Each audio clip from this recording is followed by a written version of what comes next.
Mr. Miracle number 4, Tom King writing, Mitch Gerards on art. This has been obviously blown us away. First 3 issues, so we're on to issue 4, and this is mostly revolving around one kind of incident, one scene essentially. A little bit of build up to it, but it's all down to Orion believes that Scott Free has the anti-life equation inside him. Yeah. And because of that, he's an agent of the dark side. So he's decided that he's going to have a trial, and he's going to come round, and he's like, well, since I'm the High Father, I appoint the judge, the jury, and the prosecutor. I'm going to be all of those things. That doesn't seem corrupt.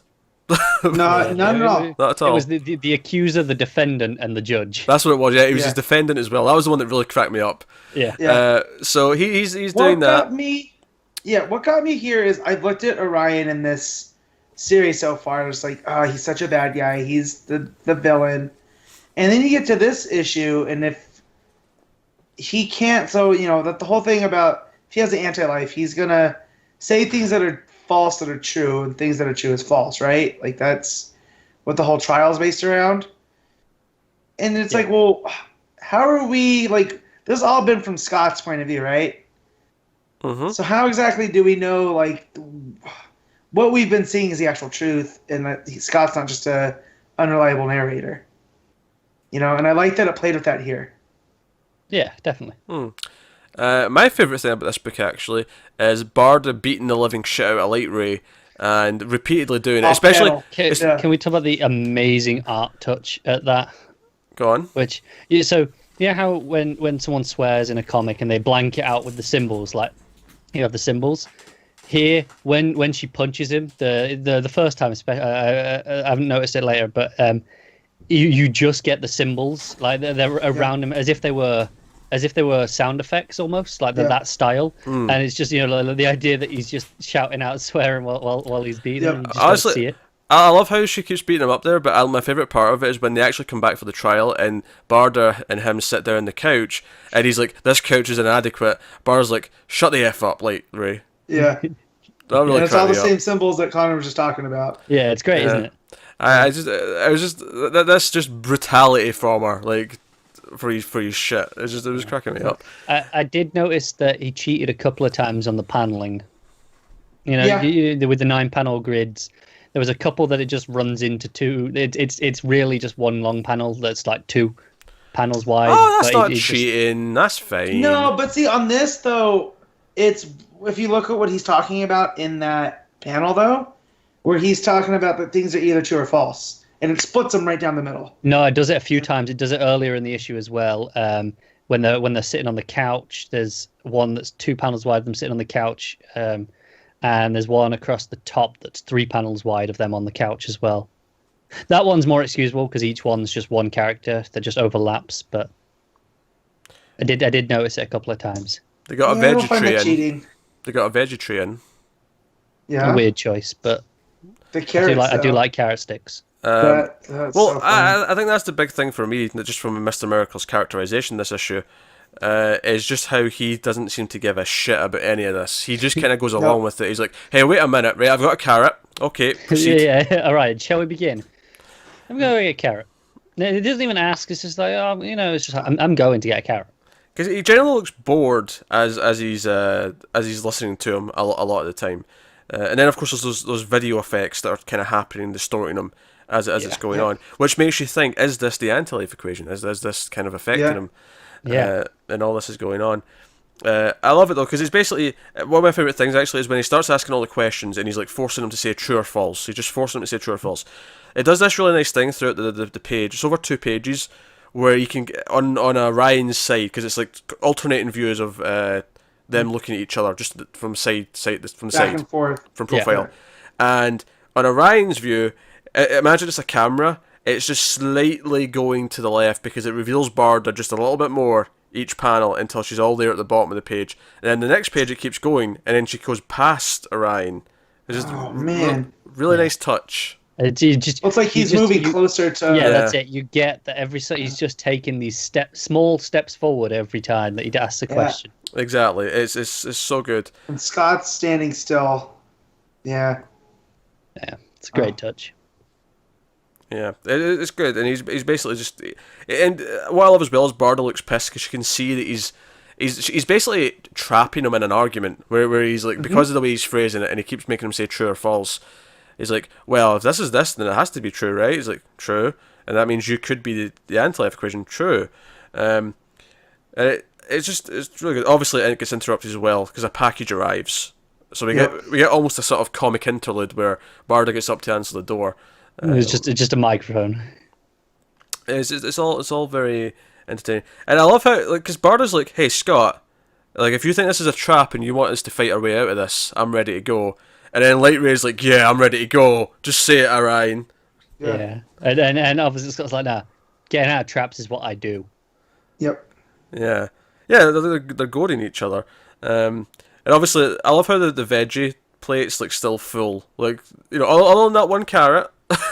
Well, Orion takes a carrot at the end as well. Well, at the end, sure, but we're not there yet. It's still full at this point. But no. So it just really, really strong stuff. And again, the questions keep going. And it's kind of what we said about a lot of this book so far, is that it really plays with the idea of, like, sort of pacing out the beats of the scene, and, like, every single moment, every single panel is the next pause in the scene. Yeah. And it works really well. Because again, like, there's that page where it's just Miracle's facial expressions changing with each. Just sort of really subtly as well. Yeah. Yeah, and obviously it gets to that really dark place where did the anti-life equation make you kill yourself? Which I think is a very interesting way of phrasing it. You know, he didn't say try to kill yourself, attempted suicide. Yeah, He says, it was hate made you kill yourself. hate. Because he's saying he's basically talking about how anti-life equation is giving him hate, and he hates everything. He's like, you hate me, yes. You hate Orion, yes. You hate your life, yes. You hate your name, yes. You know, just everything he says is like, you hate all these things. You are hate. Is the anti-life equation hate? And he's like, true. Yeah. And then he just snaps. Yeah, he snaps. Yeah, because the final question is, you are the anti-life equation, true or false? And Orion looks shocked. He is on the floor. He is bleeding from the nose. He is shocked. Barda's pulling Miracle back, and Miracle looks demented in how angry he is. But then he does that thing where he breaks down and starts crying in her arms, and she's just holding him. And it's kind of like I'm getting to this point with this book where I'm like, is this the anti-life equation? It's doing this, and it might be, and that's a great story. But part of it feels like it's all just an analogy for him going through this midlife crisis, for him being suicidal. That's all this really is. Yeah, I'm reading that the anti-life is depression. Like, yeah. You know, because that's basically when you think about what depression is and how it affects people. It is anti-life. You're not dead, but you're just kind of going through things, and you're almost a slave to your actions because you're not fully invested in things. You know. It's why I think I'm okay if this is the anti-life equation in the story. Yeah. It's why I'm okay because it still works as the analogy. It does. You know, it absolutely does. I'm not. Well, and that's, you know, where they asked him if he's if he thinks that Orion's also been affected by it, right? And it blips out with the effect. You know, that's what made me start questioning, like, well, maybe we're just seeing things from Scott's perception, and like, and like, war sucks, and you know, they've been using the bugs, you know, as basically cannon fodder, but it's all for this good cause. So for Ryan, who's like the dog of war, but he's not doing this just to be a jerk. Yeah, but here's the thing, Matt. Like you said, like if he's unreliable, all these questions he's asking, did Light Ray kill Bug? Did Granny Goodness get murdered? What if all that didn't actually happen? We think it's true because we saw it, but it didn't, and that's why they know there's something wrong with them. No, it's true, and you know, Orion makes a point of saying, look, it doesn't matter whether we'll know whether things are true or not, but it's about what you believe. It's not what you think. You know, it's not. It's not what you know. It's just what do you believe. And it's Orion going, it doesn't. It's true or false. There's none. It's A or B. There's no middle ground. I like the reactions here. It kind of shows like Orion's decision when he like makes his decision. You know, at the end of this, when he's decided that this is, you know, you're guilty. He's like, well, I'm going to execute you. He doesn't want to deal with it, whereas Barda wants to like comfort him and try and help him. And I can almost see this being like, this is how people either deal with this: is they trying to ignore it and just pretend it doesn't exist, or just want rid of it. I like that Orion looks so sad, when he says, you're guilty. He's like, it's the execution is something that he feels he has to, not that he wants to do. He's just like, he really didn't want it to come to this, but he feels that it has to. Yeah, but of course, that's not how you should deal with this.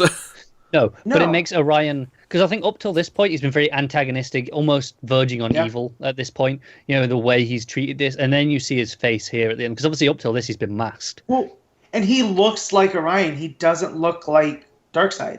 Right, exactly. And I think the idea is, we've seen the mask, the image, and we've got this idea of what Orion is at the minute. And then you get the mask off and you see his face. He's horrified by what he's seeing. He looks so dejected to call him guilty. He doesn't want to be doing this. He feels it's his duty, and it's this idea that it suddenly humanizes Orion in the story. Yep. No, it does. It absolutely does for the first time.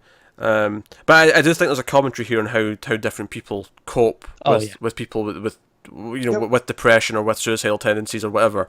I think there's definitely some commentary here and how Barda's like, because we ended the book and Barda's just holding him, and the narrator, this unseen narrator, this TV personality, is basically, I think, implying that the next issue is going to be more from Barda's point of view and how she's going to deal with this. Because it's talking about her, it's talking about how she's the bait for Mr. Miracle. So I love that on those final panels. You just see, Orion and Light, right? They leave in the background, but like Scott and Barda never move. Yeah, they're just there.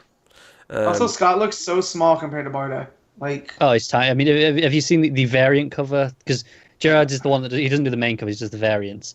The one for next issue really shows off the size difference, and it's this idea of okay, how much is actually the size difference and how much is Scott's perception of Barda. Right. Yeah, and I think it's important that we all shift obviously Barda's been a big part of the book anyway, but I think that the idea of like the loved one being the most important person to try and help him through this, and how much of a struggle it is in her, like how does someone who's close to someone with depression deal with it themselves? How do they cope with it? How do they go through it? How do they try and help? I think that's going to be a big theme going forward. But yeah, he looks so broken, and she looks broken trying to help him. It's like she doesn't know how to help him, and she's trying, but she doesn't know how, and it's what makes the book really sad. And I feel like by the time you get to the end of the book, you're really, because I think early on he's doing the trick with the train, and like he's cracking his jokes wearing his Green Lantern shirt, and Light Ray's getting beat up. You almost start in this really kind of funny place. It's almost kind of emulating the feeling of being bipolar. Yeah. Yeah.